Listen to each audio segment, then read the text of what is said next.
kati kawumpuli oyo that is Medusa goso somulatinga ne Medusa weri era yebiseera ebisinga aseducinga nnyo abasajja bakuba akasabbuuni katonda bw'abo kati wa mugana ono katonda namukolomira atonda wadde namukolomira kati wamukolomira kino ekyawansi okutandika no mu kiwato kyafuukamu gusota emukola nekifuukamu ogusota enviiri ze yayina ezaaliko omukyalo yayina enviiri nga nnungi nnyo n'enviiri nazo ne zifuukamu obusota obutono gobadde okimanyi nti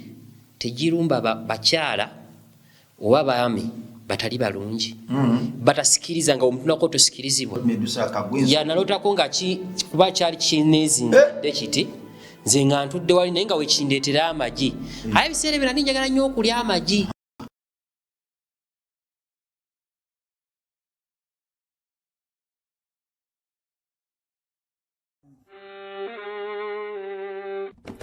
Sebo, nyabo, mwana wa Katonda wenna ali eyo. Eno yera Bongo Charity Foundation. Tukola art for charity. Nga tuyita mu bitone ebyenjawulo omuli okusiiga n'okukuba ebifaananyi, okutonaatona ebisenge ne art. Nga jjayo endabika y'ekifo. Tukwaniriza n'essanyu kasitoma waffe. Oyagala kugula art waffe oba oyagala gwe mwennyini tukusiige mu bifaananyi. Olina omwagalo awo oyagala kumutonera kirabo nga kuliko ekifaananyi kye. Tutuukirire wano ku Bongo Charity Foundation. Buli lw'otuwagira ng'otuwa omulimu oba ng'otugulako ati waffe mwe tufuna obuyambi obulabirira n'okusomesa abaana abato okuva ku streets ez'enjawulo abataliiko alabirira. Bire ku namba y'essimu noti 7 noti 346 Le Bongo Charity Foundation tukola art for charity. Come paint your legacy with us.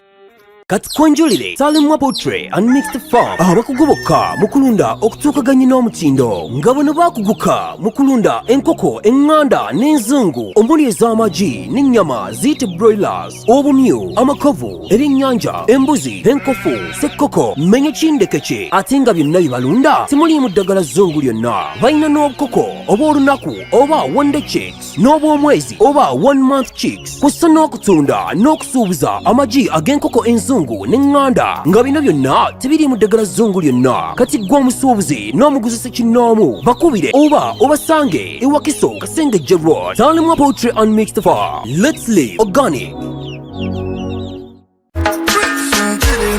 Abawagira gospel music amanya nze Bright go Amaleta Apostle omuyimbi wa gospel akuyimbidde obuyimba bungi nnyo ne bw'owulya mu background. Ennaku z'omwezi nga mwenda omwezi ogw'omunaana lugenda kuba lunaku lwa Sande mbayise mu gospel charity show yamba abaana ba Mukama. Tugenda kubeera wa Musumba Richard Mukisa awo ku Power of Faith Church e Makandwa Kajansi nga wakava mu Kijapani nga wakakulosinga Ntebe Express ku kalina ey'okubiri ku mukono gwa wansi wokiirawo church weeryawo okuyingira abaana abato 3,000 abantu abakulu mutwalo VVIP emitwalo 5 obeera ku tebo emitwalo 5 eyebeera tebo gwe mugenyi omukulu nkwanyiriza siga ebyo Mukama byakugambye okusiga ku lw'enjiri guno mukisa gaba Mukama kyakugambye okugaba engoye engato sukaali sabuuni omunnyo n'ebirala ebiringa ewe bityo Mukama byakugambye okusiga tusinzira mu kyawandiikibwa Job 14:7 okuzzaamu abatalina ssuubi. Mukama akumpeera omukisa omunene ngenda kuba nkuyimbira ennyimba zonna z'omanyi n'abayimbi bangi abamperekeddeko kyolina okumanya buli luyimba tugenda kuyimba mukeereko toddayo mangu kubira ku namba zange z'essimu 075726 ne 07834449 zonna zireeta Bright go Amaleta Apostle. Byonna nga biwagiddwa Combo Vibes Audio Studio ne Namina Films ku video ne Maleto Event.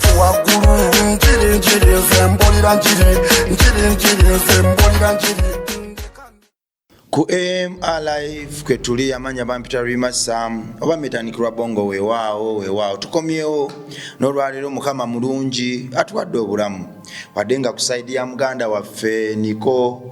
si birungi era tuli mu kaseera ka kuyimirira naye taata wa Niko ono mu lwogaano oluyitirivu mu muyaga omuyitirivu mu kubonaabona okuyitirivu bamuzudde nga alina kansa w'omumawuggwe musajja muzimbi bana abasajja abazimba poota wano olw'embeera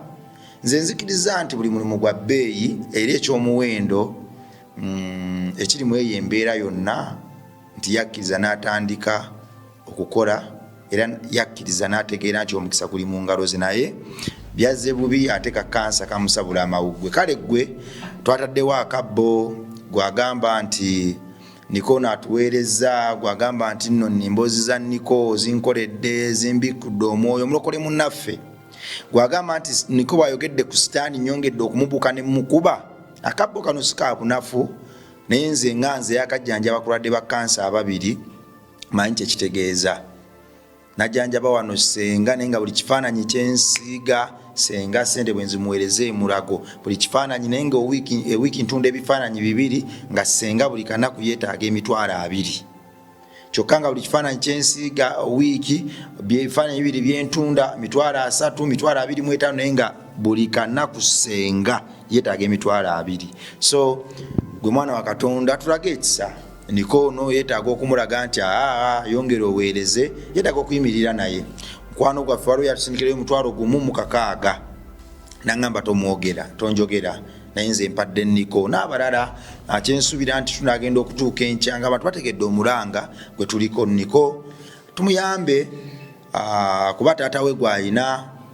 akuze na taata we, obulamu butambulidde awo. So ku namba yange osobola okunkoonako n'ongamba akasente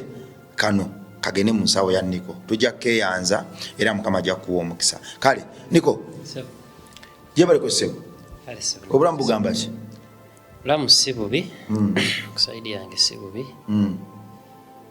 era nti tebusobola bulamu bintu bibeera bisoomooza. Muzeeyi ali mu mbeera ki kati? Muzeeyi kyensobola okugamba nti essaawa zino ali mu kweraliikirira nti ngeri omuntu onaabeeraawo kiringanga omuntu okeera ku makya n'agamba olina siriimu. Kirina ngeri gikyusamu engeri gy'obadde olabamu ebintu ku nsi. Era awo ndowooza basinga kaseera ako okutandika okweddaabulula n'atandika olaba nti kiki ekitanninakola. Mubeeramu ebintu bingi okwejjusa, mubeeramu ebintu bingi nnyo okwegamba nti essaawa zino kyensobola okugamba state of mind tetebenkedde. Ali awo era omulaba nga oyogera naye olaba ng'omuntu kale aweddemu essuubi. Akyanywa kawalagi? Kawalagi yakavuddeko? Oyawulidde amawulire n'akasuulawo? Actually yali yalekera ndowooza emyezi ng'ebiri emabega. Yali yalekera kuba mbadde nga mubeerako nga buli ngenda omulaba nga ne muzeeyi kino si kituufu. Kati mbadde nga njogera naye. He quitted, abadde nga takyabikola. Yakuba kati abamubeera okumpi oluusi mbabuuza nti mulaba alabako, baŋŋamba kwegamba nti ekyo takyakiriko. Simanyi oba nti oba oluusi naye kusinziira ku kyendaba ne kyenfuna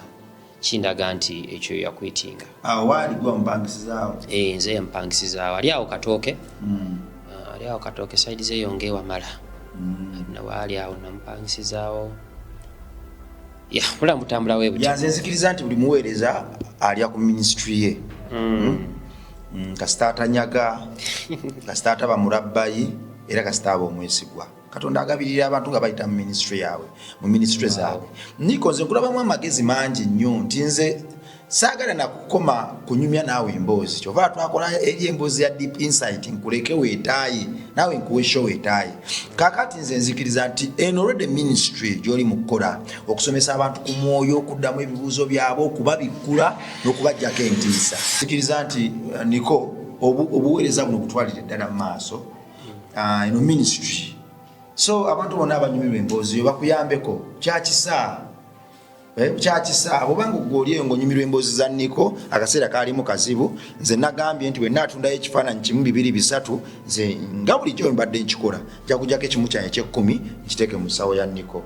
Ekyo kinkakatako okuba ekyo kyendi, ekyo bwekyo bwe nakula era kyenzikiririzaamu. Naawe agamba nti nze Niko bwe sinnamulaba olunaku lwene terutereera, byayogera binnyumira, osobola okumuyambako okunabanga ey'essimu n'ogamba nti akasente kano kenkuteereddeko kateeke ku nsawo ya Niko, tuyambe ku taatawo okulaba nga tumugulirako ki ku maddagala. Ate ekirungi kansa ali ku stage 1, kale Mukama agenda kuwa omukisa gw'ayimiridde ne Niko. Laba mu Charity Foundation bwe batutuma ne tujja boogerako nnyo tujja kubasikiriza busikirizi na kubajjukiza nti mugule ebisige byaffe. Ebisige byaffe buli bw'obigula akasente akavaamu ketweka mu Rabongo Charity Foundation. Akasente akavaamu ketuzimbamu essomero ketusereka twamaze osereka primary school. Tuli mu kuseka essomero lya byamikono. Rabongo Charity Foundation ejja obwana bonna ku luguudo twagala kubukunganyiza Kamengo. Essomero ligenda okusoka Matthew 5:16 essomero ligenda okusoka okusomesa Bible nga subject.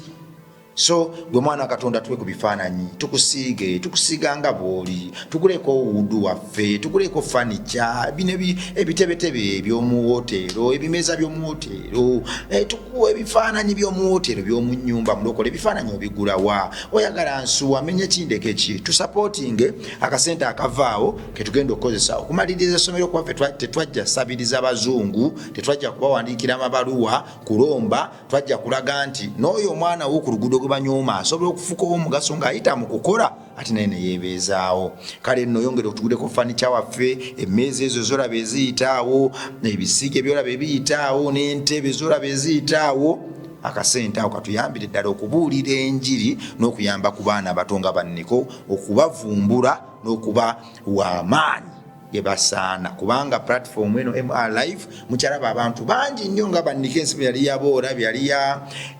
yateeka wansi bwe yali yalya nga tubawadde amaanyi era nga baweereza eggwanga. Twebaza Mukama Sofa olw'abantu abakagula atiwaka waffe mwebale kutwagala mwebale kutubeereramu. Abaana bangi tugenda bajja ku nguudo ne wano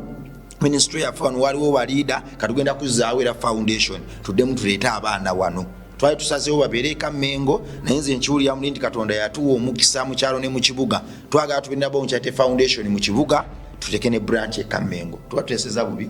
asi bubi kuba ne bantu wagazi nnyo ku bantu liwa abantu abiri fekka abantu abiri wanabaso okudda ku accommodatingira abantu oba abaana abaweeraweerako tukola abaana nga 35 kwana ate si babeerewo nga tumanya nti mwina rutini yammwe nti omwana okwazuukuka n'abaako kyakola kwegamba n'omusaamu discipline. Nze era kyanyamba nnyo actually kuba nze okula kuneeno nakula nina discipline nti wanjogera discipline ng'oggyeko tukitegeera ng'empisa wabula n'omuntu okubaako nga olina rutiini yo oba olina engeri gy'okolamu ebintu nti okimanyi nkeera ku makya ngenda keera nsenye naabe nkole emirimu gyange mala okukola emirimu gyange mbudde weebuti ng'okimanyi nti weziba ssaawa 4 bali notandika okuba nga nte obanga gwali mu kiyungu ofumba olina okuba nga oteekateekera banne emmere obanga gwalina olulongoosa olina olulongoosa oba olina okwoza kwegamba nga buli kimu kiri mu tayimu yaakyo. Ate advantage eri mu ekyo tetuli willing kufuna basomesa bali twagala kati foundation eno ey'omu kibuga libenga ebbanguliro kati awo omwana akulamu nga tusindika Kamengo n'akola obuweereza mu banne tujja kuba n'abasomesa batini naye bano simanya kubajja kutunga kusiga bifaananyi bonna balina bva wano ate era nga byonna bisoboka omwana asokwana buli kimu kyonna kikolewo wekiri n'ajja ayiga okubajja n'abajja n'alyoka agenda n'asharinga skills kuba zino skills tezitwala bbanga ddene zikwata nti okuleka nti ebbanga omuntu lyomala ng'okola likuyamba ofuna experience of which nti omwana we giba emyezi ng'ebiri oba 3 asobola okubaawo ng'ali professional. Wow. Naawe alina omwana twazizaawo enkola yaffe nga mulenzi ndooza bwala bagende Kamengo bwalina omwana wo mulenzi ali mu vaaka yesifo oyagala muyambako waliwo abantu abayamba ku baana ng'agamba omwana namulonda naye mukulu nina abaana baye bempeerera muleete wano ayige buli kintu ekiri wano okusiga ebifaananyi okubajja kompyuta buli kimu ojja kubaako n'akasente kusasula akatinitini okubeezaawo obuweereza buno then katuyambeko okuzimba eri n'okumugulira ebintu n'okubeezaawo ministry twagala tukolere eddala n'essomero kabisa essomero kabisa nze ndi weeringe okusharinga skills ennina kubanga mu bbanga kati lya myaka nga 6 industry eno gye mbaddemu so kuba mbaddemu emyaka egy'okuyiga mbaddemu emyaka egy'okufuna experience nze ndi weeringe okuba sharingira byonna as long as nti n'abaana abo kuba oluusi mulimu abaana nga bamuleeta nga taliimu kiri nga tanayiga kwagala kintu awo wenyingirirawo awantu awo kati era mwe mulina obbeera kuba kati nze siri muntu nze ebintu ebisinga byenjize mulimu byenjize nga mbyeyigiriza mulimu byenjize nga saafuna hand on hand kusoma na muntu kati ebimu nga kimpa obuzibu kyagazisa omuntu okuleka ngu reda akikola ki goli musomesa naye ate waliwo otatu sitatuuka nawe sitatuuka era nze kyemisinga okwekakasa nti already wenfuna omuntu ng'ekintu akyagala oyo tuba tugenda kukwataga nti naye okwagazisa omuntu kuba oluusi wawe wentunuulira omuntu n'akola ekintu ng'oba oluusi ekintu akyagala kati nga muli nnoonya engeri ze gyekimwagazisaamu nga ndabira ddala nga naye ddala ali mu kuzannya oluusi naye kireko kati omuntu oyo n'atanfunamu naye wenfuna omuntu ng'alina interest mu kintu oyo mma nja kuwaayo buli kimu ekyange okuba nti I pass the knowledge. Kale tutandise Niko waliwo ekintu ekyanneewuunyisiza Medusa problem Medusa yakola ki Katonda Medusa ne Lilith balina batuuka ne boogera oba buli omu ali bibi abonaabona lulwe Medusa soko nnyonyole Medusa yaani kati Medusa Medusa yali mukyala era Medusa ono actually obugundi bwe obuvo bwe ava mu Bagreece oba Bayibuli beyita Abayonaani era otuna mu Bayibuli Abayonaani baneeno be bamu ku bantu abaali basinga okuba nga beeraguza nnyo baali beeraguza nnyo Abayonaani era ne mu history w'ensi yonna yonna Abayonaani baneeno bwekituuka mu bintu bya civilization oba enkulaakulana bakikwata nnyo kyawaggulu weegendereza amawanga gonna agasinga agalina enkulaakulana baali basinza nnyo ebintu bineeno nga bantu bakweraguzalaguza nnyo so mu Bayonaani baneeno balinamu olugero olwa Katonda omu eyagala omukyala naye omukyala ono yali mulungi nnyo nnyo mu kumwagala we yamwagala ate n'amugaana ng'alina omulala gwakola ki omukyala yali alina omulala gwayagala ng'alina omulala gwayagala so kati mu weyagaana ono Katonda manyi bwe balina bakatonda tubuyite busimolo god si Katonda ono munene bwe Katonda bw'aba obwo kati wamugaana ono Katonda n'amukolomera n'amukolomera kati wamukolomera kino ekyawansi okutandika no mu kiwato kyafuukamu gusota emukola nekifuukamu ogusota enviiri ze yalina ezaaliko omukyalo yalina enviiri nga nnungi nnyo n'enviiri nazo ne zifuukamu obusota obutono kati era abasinga mba mwegendereza nnyo tulina brandi nga Versace tulina brandi nga abagiwulidde eriko actually brandi yeriko gundi eyo yesinga obeerako ogwo omutwe gw'oyo omukyala akabonero tugenda kugenda kassaawo bakalabe tukaleke brand eriko omutwe era eryo wugirabe kuliko omutwe nayimanyira sita busota bubeera busota nga bwe buliko kaba katwe ka mukyala so kati brand nene nnyo nnyo nnyo ekubye worldwide era abasinga bakitegeera mulimu ne brand endala kale siyanjwe naye akabonero kaayo ziri F emu eyimiridde F emu eri waggulu emu yeesulise endala eyimiridde busimba so kati zirina engezi egattamu kali bwe kati nti egundi ewanvu weeti so ezo zonna gundi zaabwe bubonero bwabwe kati Medusa ono it's also a demon era wetugenda wetutunulira mu kitabo okuba Sulemaani alina ekitabo kyeyawandiika bakiyita Gotya eyo ekiri mu Bible ebyo tebabissa mu Bible Bibiliya ebitabo birimu ebibiri byenagamba bibajja ku Bayibuli ebiri mu Bible ya Ethiopia ebiri mu Bible ya Ethiopia ebitabo Bayibuli entuufu gye bawandiika original biri ebitabo 8 biri ebitabo 8 mu ebyo mu bibiri kati bino ebyasigalawo biri ebitabo 62 ebiri mu Bible kati gyetusoma kati Bayibuli balina ebitabo bajjamuko ago mazima era basikolaza abagenze ne beeyongera mu maaso okusoma bibliology bakizudde nti ebitabo ebamu balina access ku bitabo ate ebitabo ebimu biri Ethiopia ebisinga biri Ethiopia so Medusa ono Bayibuli mugundi mu kitabo ekyo ekya Solomon bakiyita Gotya ekitabo ekyo ayogera ku buli demoni kubanga bagamba Solomon ono Sulemaani yalina amaanyi agayita buli demoni era mu bitabo byawandiika agamba nti yayita demoni ezo azimanyisa abantu oba yaziyita yazikwata azimanyisa abantu bazimanye kwa zivaako obulwadde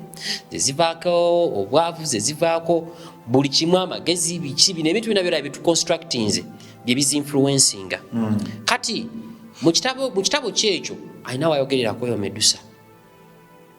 era omulimu gw'oyo Medusa oyo omukyala alinganga ekisota gwe gumu ku mizimu era wano bubanga abasinga anena aliwo ekintu kimu kibayita kawumpuli muzimu gwa kawumpuli wano Buganda guba muzimu Oluganda lwange sirutereevu bulungi muzimu gwa kawumpuli fire kati kawumpuli oyo that is Medusa gosomulatinga ne Medusa weeri era yebiseera ebisinga aseduusinga nnyo abasajja bakuba akasabbuuni abasajja bakola obwenzi era omuntu wanga wali olooseeko nga weegatta n'ebikulekulu olaba weegatta n'omukazi ninga tatuukiridde bulungi that is the demon you're fighting olusobola okulota nga oloota omukazi ngera actually nze nali nsoma kya 7 nalootako ekintu ekyo kati ngende wa musumba kamusumba yali jjange ne mugamba musumba nalose bwenti ne bwenti oli ku Medusa nalootako nga Medusa kagwenzi nalootako nga kuba kyali kineezingidde kiti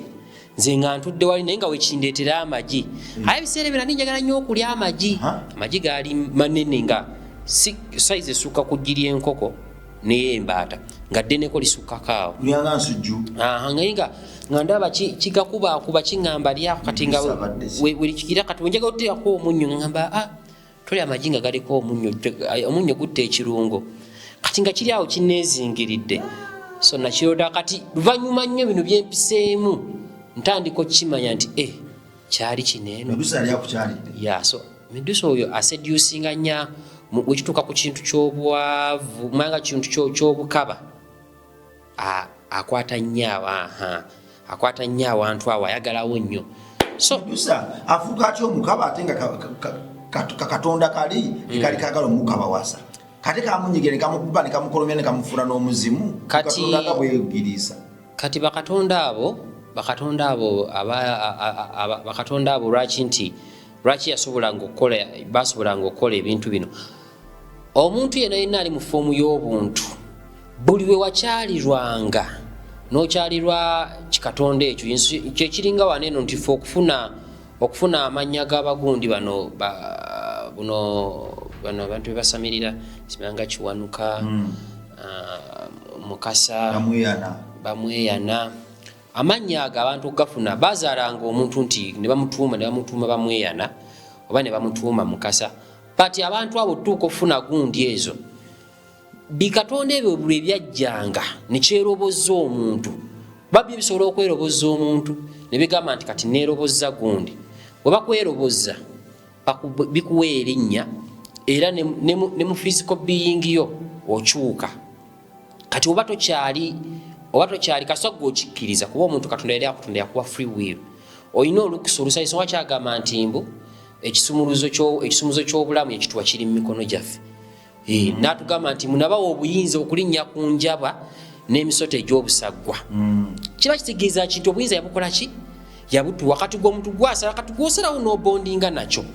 feeti yonna etuukawo oba kyonna kyekikola kiba kuggwe ng'omuntu ye katonda batabirinaamu lukusa era nti esobola kintu wosalawo n'obondinga ne sitaani igwe asobola okuwa amaanyi n'akuwa obulamu n'obeera ku nsi kuno nga tokola ki nga tofa kisoboka ddala akuwa obulamu n'obeerako abantu mulimu abantu nga gye bali era mizembe bagamba n'abeerako osobola okubeerako n'owulira nga obulamu obukooye n'otuuka n'ekiseera nga oyagala okufa naye nga tosobola kufa lwaki olina endagaano gye wakola gye bali ate ekyo ekintu abantu abasinga omuntu bw'okiwulira mu matu nti osobola okubeera ku nsi emyaka mingi abantu abasinga bakyagala naye abantu tebamanyi bubi buli mu kuwangaala ennyo just nti omuntu avangayo okubeerawo nga wangala nga ali healthy nga tosobola kufa osigala oli muvubuka tebakimanyi kabi kakirimu era Illuminati bebejjusa so Medusa ono naye bwati bamutransforminga kati kikatonda kineno kyalina obuyinza ku ye okumugamba nti kati kankufuule bwenti era kyasaana ne kimufuula essanamu fule mandwa y'obuseegu naye ne bamufuula ekyo olw'okuba nti mbu obulungi obwamuliko kuba oli omukyala ye yali asikiriza muve ku bino abantu b'ennaku zino nti bazaala abantu b'ennaku zino tebakyazaala abantu balungi nti bantu balungi bali abasamaza naye waliyo mu biseera ebyedda bazaalanga omuntu nga mutuufu kuba abantu ebedda bali bakyalimu olusaayisaayi olw'abamalayika juka malayika nnungi kati muli olusaayi lw'abamalayika lwagendanga lutambula mu bantu nosanga omuntu ne bamuzaalanga oba ayina amaaso ga bbulu omusanga ng'enviiri ze zifaanana bulala yamukyusa n'amufuula olw'okuba nti yali mulungi nnyo ng'asikiriza n'addira kati obulungi bwe obwo bwe nnyininyini bwe yakozesa okumukasinga wamukasinga n'amufuula okuba nti na buli muntu yenna bano abakyala ebiseera ebisinga omuntu kyala ng'azaaliddwa mulungi omusajja azaaliddwa nga mulungi kati naye ne bamusaako ekyekiruyi naye akibeera ne kwaba abantu ensonga ki bw'oba weegendereza nnyo ekiruyi ekyo ekyokuba nti bamuggyako obulungi bwe naye ataakinga nnyo abantu abalungi kati waliwo akantu ke mbadde mutamanyi era abantu kenjagala babategeere ng'obadde okimanyi nti emizimu gineeno egigenda ku gundi egikwatagana mu nsonga ezo ez'obukaba ng'obadde okimanyi nti tegirumba bakyala oba baami batali balungi batasikiriza nga omuntu nako tosikirizibwa ekyo ekintu mweri program Deep Insight nja kwongera okukyanjuluza nja basomera gundi nja bajjirayo zi demons ezo kuba ebintu byange bisinga nabinootinga mu ebiri njibalage demons zineeno abakyala bano abaakula obulungi abalina bukavi era bali mu katu k'amaanyi nnyo Sandamani yabayita abalina obuboga kuba ekigambo ekyo oluganda lwe yeetaaga lupolishing ate simanyi luganda bulungi naye naye lwe yeetaaga lupolishing kati abantu abo abalina kaavu ziti era abasinga nti bano balina figa akacupa ka fanta bufiga 8 I guess bibigambo bitufu yalina okukozesa sikaboga akaboga kirala ecupa ya fanta abalina obugundu obusheepu so abantu abo balina demons nga zibatambulirako specifically nga zitambulira ku bo bw'ozaala omwana wo nga mulungi genderawo mu kusaba omuzimu medusa guba babeera bamulaba kasana mu medusa nga olaba omuntu nti naye mutuufu ono omwana yakula yabala kati naawe abamuzadde nga woomulabye ne demon wezikola ki kati okifunye jjukira sitaani ye oba Lucifer mu bintu byonna amalala ye priority ye kati omuwala waaba omulungi oba omulenzi waaba omulungi ye agenda targetinga agenda sooka amuteekemu erinsigo y'amalala oyo abeera asset nungi nnyo okukola amalala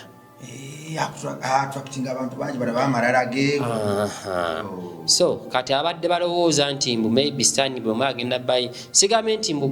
nti oba waliyo omuntu omubi oba omulungi kwanze kati obulungi bw'omuntu mbulabira ku mutima era n'obulungi bw'omukazi nze ku saidi yange buli mu empisa ze okusingira ddala empisa z'omukazi yeeyisa atya kuba empisa kintu kigazi nnyo nti ojja sanga omukyala alina empisa atya okuswala so wakisobola afuna muwala nga tatya kuswala yagamba sente zange nze yakukunabya yali alina gwabanja yamukozesa ate mukyala w'amaanyi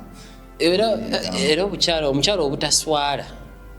kigwe sikuwawula na malaaya ati ntika embiri za radio omukyala yayogera ebigambo bwe biti tizenyala kuwapa akamotoka konjera kujja ku kyaki yo gwenkweya gwewe era waliyo n'oko ku TikTok okwo atambula ennyo alina embiri za mmyufu era n'erinnya lirifana erinnya eryo lirifana oyo katumuleke endowooza naye omukyala ataswala so ebintu ebyo giwali eriwa alaba abantu abo abalungi ensonga lwaki abazadde omwana nga mulungi muyige kati okontrolinga abaana bammwe nti ozadde olina omwana ow'obuwala omuwadde essimu nze oluusi mbeera ku TikTok naye ogenda otutuuka ku TikTok nolaba nga omwana yakoze vidiyo n'ogamba naye omuzadde atwalako obudde n'atula mu TikTok ya muwala we oba eya mutabani we oba nedda nosanga omwana w'obuwala akyalina ku ssomero nga ye postinze ali wa boyfriend we tukopye empisa y'abazungu baneeno naye ate sitaani mwayitiddwe twonoona kati gwe omuddugavu okoppa ky'otamanyi bali embeera yaabwe to them there is a normal thing nti omwana abeera n'emikwano gy'emirenzi omwana omuwala era abazadde babeera bagimanyi era abala bamanyi newaabaana b'oyo omuki omulenzi ekitali ffe waneeno wano omwana wo omuwala alina omwana omulenzi oba kuba kati ekyafuuka nnomu gye tubeeramu nti omwana omuwala bamukwana naye omuzadde tomanyi mulenzi akwana muwala wo tumanyi mayitire ge tumanyi byakola tumanyi oba asoma oba tasoma muwala wo tamukwanjulirangako so ebintu ng'ebyo kati fuwanene tusanga nti mutukopa ebyabazungu nofundikiranga ogenda okuleeta obwononefu okukaba ewaka emwana abadduka ekiseera omwana afuna olubuto omwana adduse n'owa capati tomanyi omuzadde yasindikanga kawalake kakwana kakuule akalenzi kenda omugambe tetulina sukaali maama yasindika akaana kakuule abazadde abali materialistic so ebintu ng'ebyo mukama tugulireyo omugaati unakupa mukama tugulireyo omugaati ng'akaana kagamba tugulireyo omugaati ne bulubandi maama ali mabegane kati sadde so abazadde babeeko ebintu ebatandika onnokisinga kati awona wonna kola za sitaani alimu kuba amenya ensonga lwaki ye akozesa obutamanya bwaffe okubanga atwonoona okimanyi nti abakyala bano abalungi tebafumbirwa kizibu nnyo sanga omukyala omungi afumbirwa good example balina kundi nze seegu y'abasajja zisagala stress z'abasajja bamukwana nnyo kati emyaka negigendera mufo kyokwekkakkanya nakamuleka nfune kakivumbi kange nfumbirwe kivumbi ye musajja kati olwokuba bamuwaana olina figa bw'aba ayita mu kkubo nga bamukwana ate era abantu abalina okwesabira ennyo kubeera bakirabye nnyo nti omukyala omulungi kizibu nnyo omuntu bw'obeera omulungi abantu bagenda kukulowooleza ekintu ekyo balowooza kisooka oli mwenzi olina abasajja bangi kwegamba bakulowooleza ebintu ebyo it's not a mistake okubanga bakulowooleza batyo ziba nkola za sitaani yakushepinga nagamba nti ye muntu asobola okuluka wabanga ayagala ofuna ekizibu oba ofuna akabenje tuli mu 2026 ngayagala okafune mu 2026 asotandika okukiruka mu 2018 najja nga asetinga abantu be n'agamba nti kati kanteeke wano agenda okulya enguzi sente z'oluguudo n'amuteekawo ne bazimba oluguudo nga teruteredde naye nga kyabala 2016 olina okugenda n'agamba nti waliwo ali mu ssomero olwo ali mu ssomero ono kambeeko be mukyankalanyamu akola drop out adde mu boda yajja okukuvuga ajja aba arrogant olwo nanga aluka gundi kazimbe wali ekibaala nti ono agenda okuvuga wajja okugendanga aveeyo ng'atamidde olunaku lwagenda okuvuga so ajja aluka ebintu kati ne wano eno abantu abo ababeerawo nti nze munnange ndi mukyala mulungi ndi muvubuka mulungi naye siina ngambako abantu bantya weesabire ekintu si kyabwa katonda so omuntu aliko ekyo ekintu aba alina okwesabira nnyo ekyo ekintu si kyabwa katonda because mu kutondebwa kwaffe buli muntu watondebwa nga olina okuba nga osiimibwa ate nga olina okuba nga oliko favor so kati gwe weesanga olimu eyo embeera ekintu ekyo nange by the way kyali kindiko not until wenasaba ennyo nze kuva buto bwange nali nkula nga wontunuulira oti tosobola kunjawula na muwala nga kalibe eddoboozi kalibe ki sigamba nti galoboy simanyi nakumanya naye nga tosobola kunja kuba wetunuulira obufaananyi bwange naye akafaananyi kange nasigazaako mubuto naye nga wenetunuulira kale nga jenda yange ebuzaabuza so ate engeri ginalina emimwanga gya pinki nga abakazi bamistakeninga nnyo kati wenakulakulamu era wenatuuka ku ssomero nze ku ssomero sijja kulimba natandika okwana ndowooza nali ntuusi mu senior 4 kati zino zonna kiraasi endala ekyannemesa nga kyali kimu ng'abaana bagamba nina amaaso g'abenzi nga bagamba oli mwenzi wagezaako okwana nagezaako ebyessomero obimanyi okapolinga zijukira nalina akawala ke nali negomba baali bakayita jovyanga fena tuli mu kwaya twali ku St Agnes side zeye gundi ngadda Gayaza Road naye maama omwana ekyamunnemesa kyekyo maaso g'abenzi nga maaso g'abenzi nga Medusa kati ekintu ekyo tekiba kya Katonda omuntu walina okwesaya abantu bayinza okigamba awo n'oyagala okivimbiramu naye in the long run oba olina kino wekigenda nga kiri bwekito otuuka ekiseera nga ekintu kikulemedde kubaka omuntu otuuka ekiseera nga weetaaga omubeezi naye nga tosobola kuba naye lwansonga ekyo kyalinga ekyokusaaga wano kwana omuvubuka waffe tulina ebintu bingi tulabanga ebyolubalaato and in the long run atugenda nga kiku affectinze so abantu abo abali bwe batyo they have that thing eyo demoni ebibabeerako waliwo eŋŋombo akaana akamaaso kakali mu ngalo kamedusa katandise okukula mu kaana akawazimu kakasanamu aka kato amaaso omuntu nga abantu ababeera we batyo nga mbamu omuntu ng'ekituufu ye nga oluusi munaye bakyogera kati omuntu ebirowoozo bye birala nnyo naye nga medusa amwetimbye amufiirize n'omuntu okubeera awo nga nti katugeze kati ayinza okuba omwana ow'obuwala naye nga oli omusajja waakulaba agamba bwe toyinza kuba nga tolina musajja toyinza kuba sijja kukwana omuntu n'agamba munezi naleka okukwana omuwala n'agamba sijja mukwana ayinza okuba nga alina abasajja bangi ajja kuntawaanya oyo ekintu ekyo oba ng'oli awo nno nga toyina naye nga oli akulaba ku kifaananyi ki tasobola kiteebereza n'omusajja ali mu kiraasi zo asobola okugamba kuba amaaso okugamba nti omukwala wa bbeeyi mukyala wa bbeeyi osobola mumusobola naye n'oyo akusobola natya competition eri gube ng'oliko ey'entiisa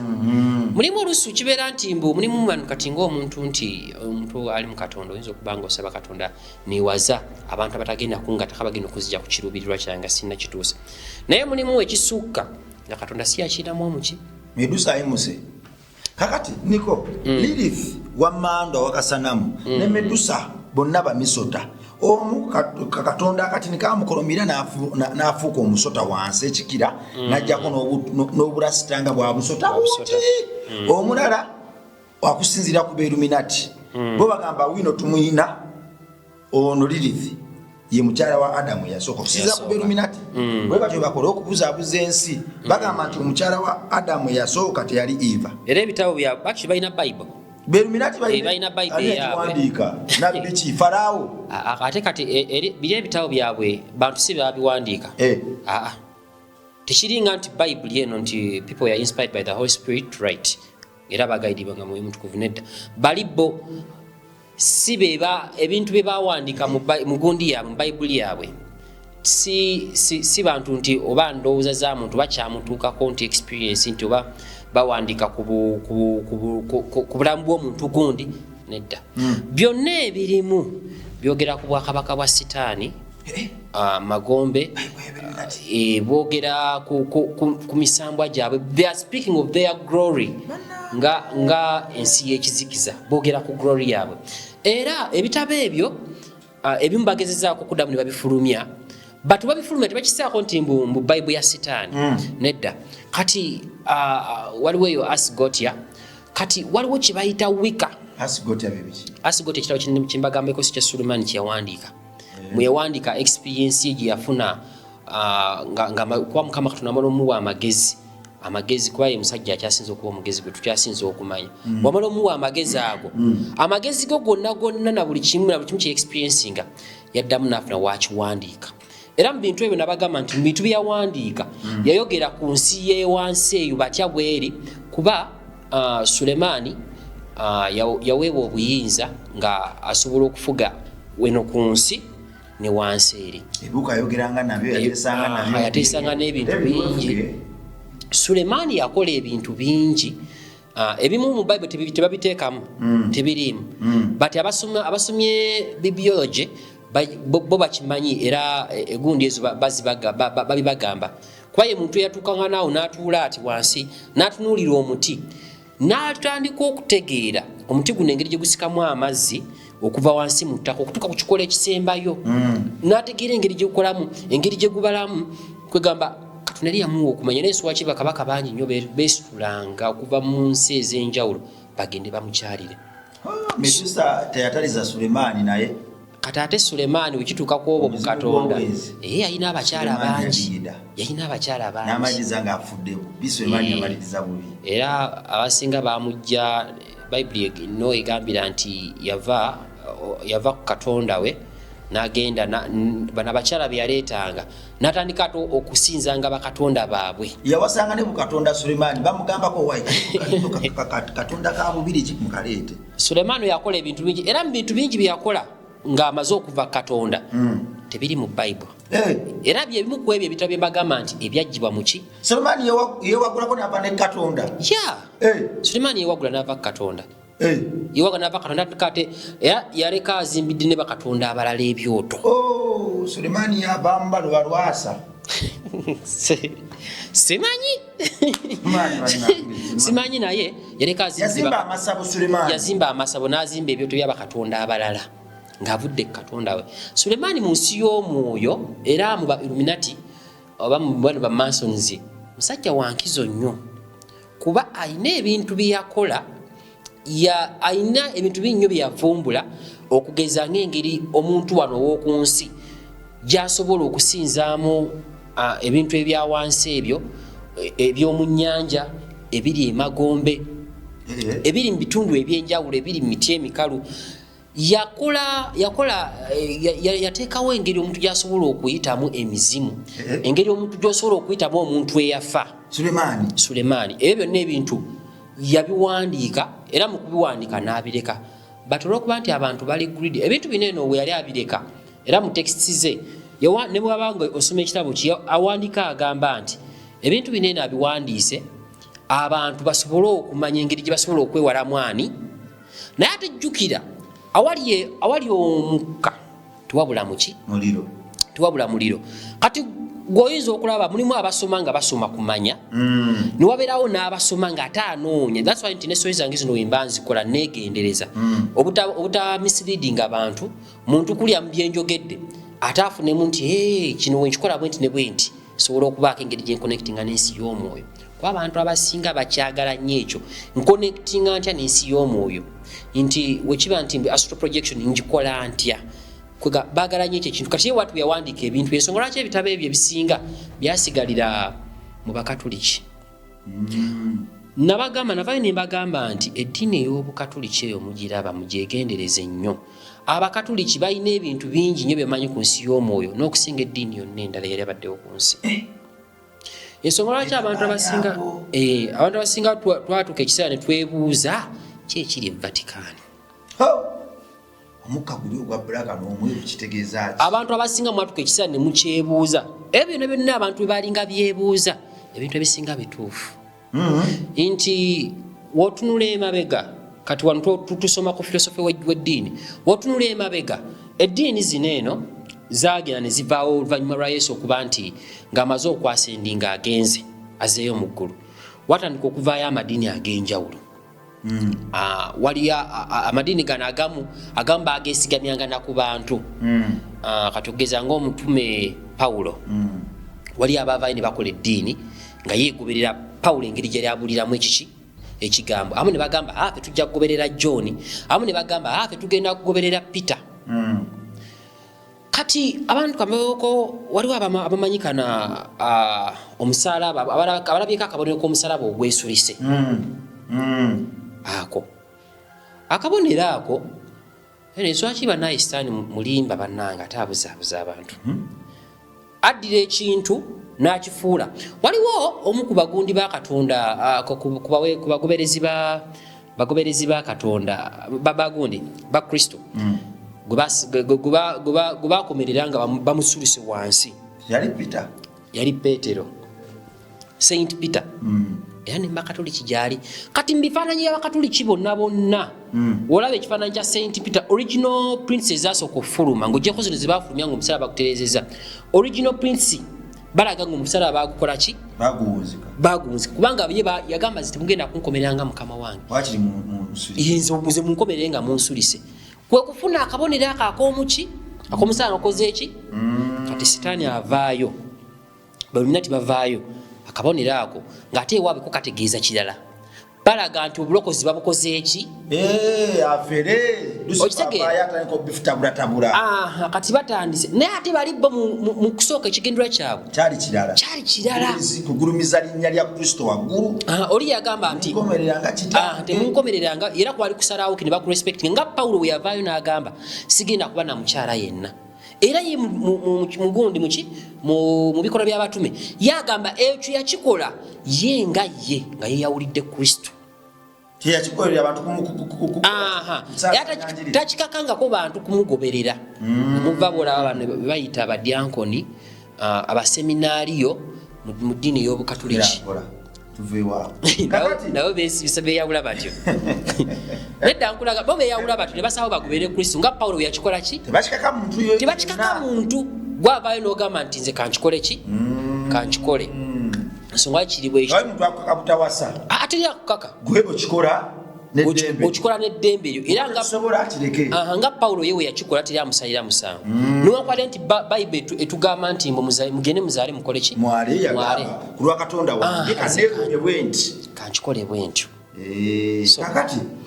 Niko Lilith ne Medusa zonna mmandu zitambulira mu misota mu episode yaffe eddako tugenda kusembereza muganda waffe atugoberera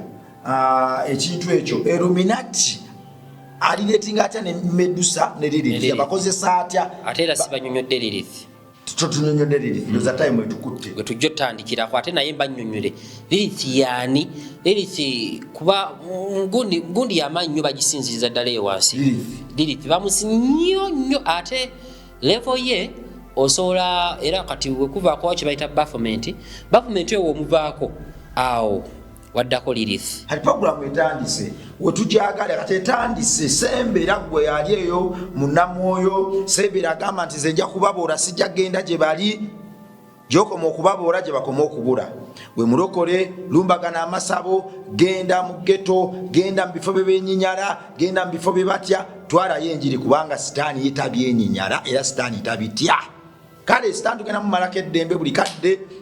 nobuba mu taxi ng'otambulira mu taxi soberera kondakita baba bubomuwa ssente omugambe naye Yesu ye Mukama lokoka mukutu abantu bamaleko eddembe twaleka muntu kugenda atawulira ekigambo Kristo Lilith ne Medusa kyeki Illuminati bakola batya emandu ezo bakolagana nazo batya mu programu yaffe eddako tugenda tutumira buli muntu era tugenda kuwa ekitiibwa buli kubeerawo kwa muntu tumbula sharing nga commenting nga Katonda agenda kukikuwera omukisa.